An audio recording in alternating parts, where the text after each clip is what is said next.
Hello, my name is Joanna Nikolova, and I'm creating this sequence of episodes called The Shape of Me because in my job as a coach in the past couple of years, I met quite a lot of people and a lot of different stories, and I've been working with all kind of cases, all kind of issues that people face. And I was thinking that maybe people out there will benefit if I share some stories and if I also share a bit about how do we work in these coaching sessions that I offer to people.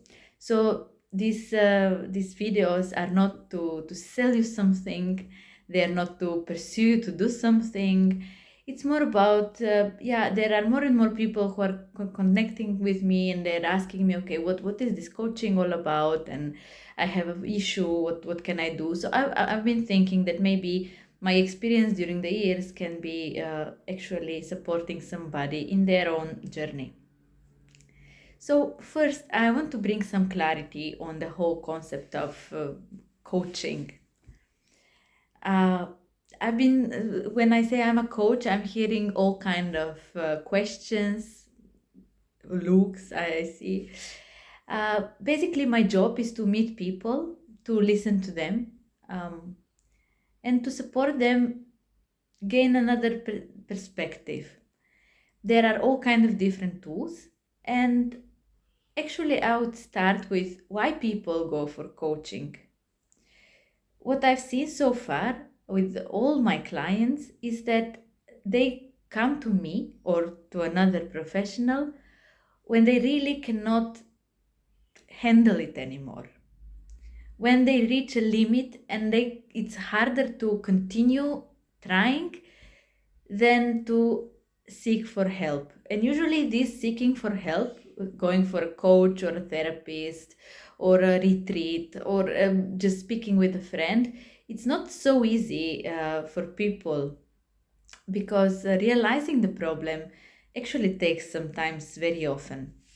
So I mentioned already the limits, and here in this first episode of The Shape of Me, I would like to speak a little bit about the different ways to approach these limitations. And maybe you know in your life you've been reaching a situation in which you just cannot move on, you cannot continue, or maybe you feel stuck.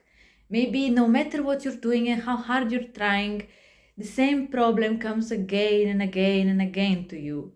Yeah, maybe you just appeared in a new context and you're a bit not knowing what to do. The thing is that, of course, it's all kind of classifications that we use. They're just there in order to support us, create a bit more space in words, and explore our experience. So they're useful and they're not true. Uh, with this in mind, when I think about limitations, I imagine three basic categories. So the first limitation is related to its mental limitation. It is mostly connected with our belief system and behaviors. So similar to the way we train a dog or the way we train a child to have certain behaviors and certain beliefs and certain attitudes, we also have them. And sometimes we appear in a new context or something happens, a transformation happens in our life. We change country, we change a relationship or a job, and then suddenly the behaviors and the beliefs that were serving us so well so far are not working anymore. And very often there are people coming to me who has similar issues, especially in periods of transition. So especially in this period of time between 25 and 32, 33, when suddenly what I was doing before, it's not no longer sustainable. Also when after a breakup or when changing a country, changing a city. Especially I work with a lot of expats, people who are working abroad and traveling and For them, it's really difficult to actually create a system that works in all kind of different contexts. Yeah, so these are the mental limitations, and we usually approach them in a very classical way.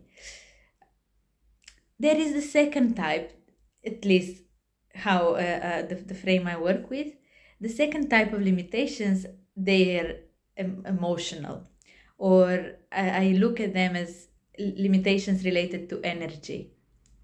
So these limitations are very often what people also go to therapy about. So it's when you feel really stuck, your energy is going up and down.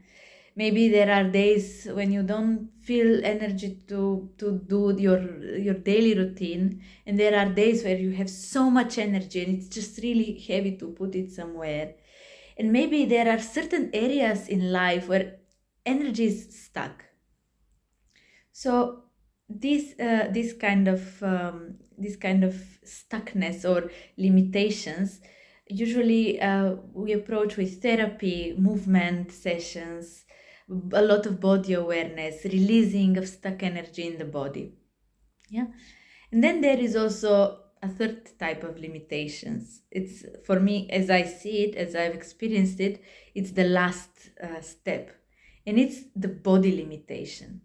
So when for a long time I was facing mental and emotional limitations, and I didn't do a step to create a flow, the body reacts.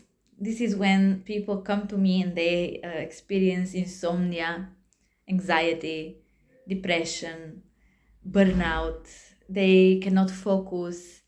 Sometimes, and I don't work with those cases, but sometimes people experience even way more severe issues with their body that we call diseases or sickness.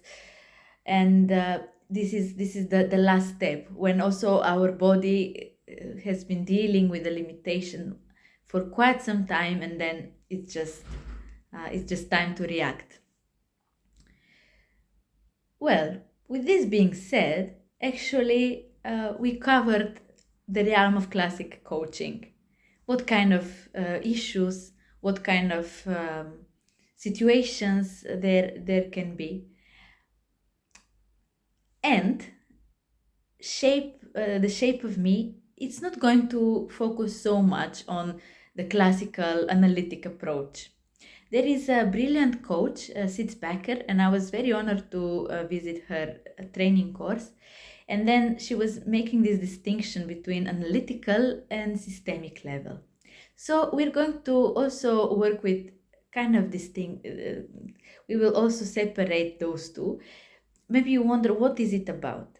So I'm also going to come to this in next videos, but for now, for today, I just want to mention on the topic of limitations, there is one more layer for me.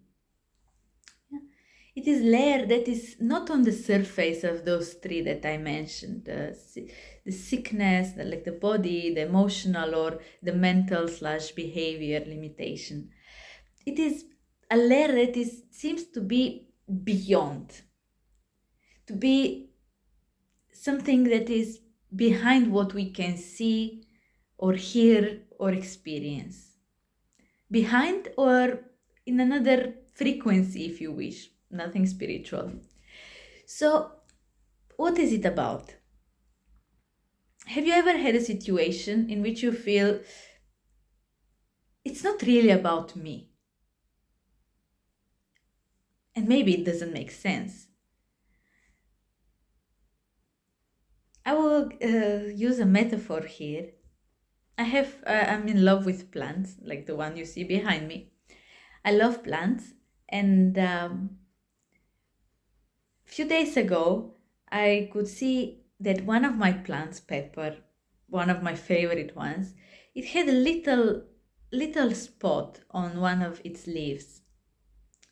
So what do I do in this case? I see this little spot.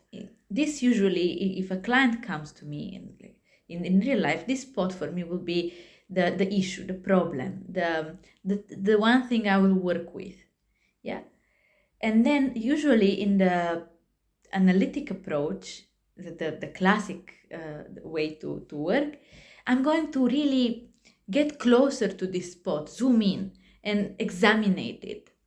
And I'm going to figure out what kind of disease is that, or what kind of treatments I can apply. So of course, I love my plant. I will take it, I will bring it to somebody who can maybe give me advice and buy some very nice treatment and spray it on the leaves. So the black spot, the spot will disappear. Great, plant healed.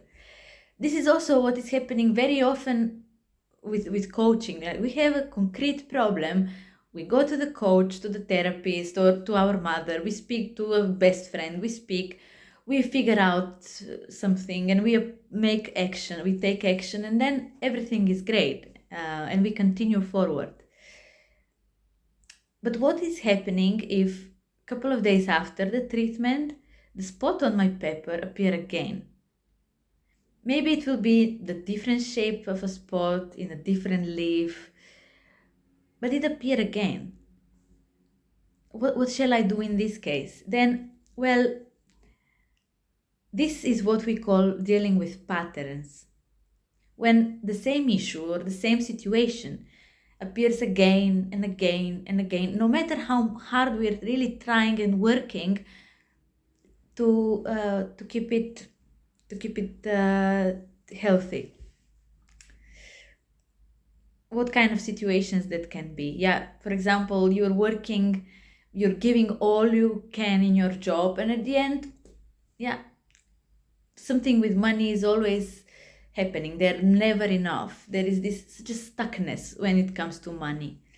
And you maybe went to all kind of courses, budgeting, you work for good salary, and then just something blocked. Or yeah, again and again and again, I'm starting relationship with people that in the beginning I think they're amazing and they're nothing like the one before, but at the end the situation is happening again and again, and I finish with the same people as before. Yeah, this is also a pattern. Or I really want to maintain healthy friendships, and at the end I just fail every time. Like I have a very good friend, and then something just breaks. And yeah, and sometimes I feel it's not really about me, but it should be about me because it's on repeat, on repeat, on repeat. Yeah. So in situations like this, that we're also going to explore quite a lot in the series, what I'm doing is to not zoom in and investigate and try hard to find treatment, but to zoom out, to see in which kind of context, in which kind of ecosystem my pepper is. And then maybe I see that there are other plants around my pepper, and those plants maybe also have spots like this. Or maybe I figure out something else. With people, it works in a way that usually in the last couple of centuries, we have developed this very individualistic way to see ourselves. Like, I'm individual, I have my own path, my own destiny, I have my own choices, I have my own lifestyle, I can choose whatever I want for myself. Yeah, and it's great because we are individuals, and we're also belonging to bigger systems in which we take specific places, and we're there to meet certain functions of those systems. No matter if we speak about the systems of our families, our football club, our business, yeah, we are part of all kinds of different systems. And as part of systems, we also face some of the issues and movements and stucknesses that belong to the system as a whole. Maybe this sounds a bit too abstract right now, and we're going to bring it to a very, very concrete, practical level. But for now, what I want to close the Shape of Me video with is this idea that when it comes to the things that we're facing that are stopping our flow and blocking our movement, and yeah, we just feel tired to try and try and try, there are different ways to look at them. And some of those ways are really about zooming in and figuring out solution. And sometimes it's really about zooming out and seeing what we experience more of a symptom of something else, something bigger, something that is maybe not really about us, something that is maybe in the system that we operate, maybe something that we cannot see because it's a bit bigger, it's a bit wider than our perspective on the moment. And very often, a little movement brings a completely new perspective, and suddenly the flow can come back. So, if you're interested to know more about this, how we call it systemic approach, also some of the main books and the main authors and some of the main issues that it works with, you can follow me so I know there is interest, or also you can just write to me and I will prepare some more videos and bring a bit more awareness on the topic.